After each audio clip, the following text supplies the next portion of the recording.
Okay, so we're going to install a sink drain. In this case, it's going to be relatively simple because we just have a single bowl, which means one sink. There's also a double bowl, which means it has two sinks.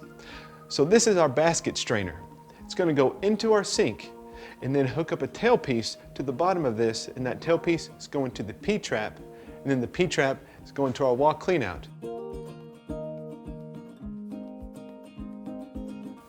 Okay, so the first step in installing this new sink drain is to get our basket strainer ready.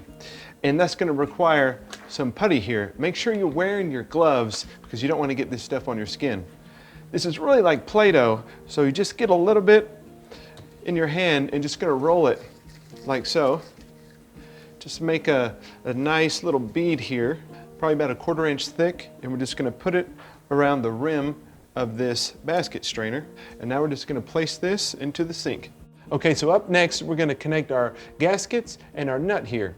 The International Building Code states that for every linear foot of pipe, you need a 1/4 inch drop so the water can drain properly. If you don't, you're going to have some backup issues in your plumbing. But in this case, I can see that it's definitely way more than a 1/4 inch drop to our cleanout. So I don't need to measure. Let's go under here and we'll get this hooked up. Okay, so now that we're under here, we're going to put our gasket in first. Make sure that it's nice and snug up against the top of our basket strainer. Okay, then you get your nut and you go ahead and you screw it on. Tighten it as much as you can with your hand at first. Make sure you don't over tighten it, but be sure you tighten it enough or you're going to have issues with your drain.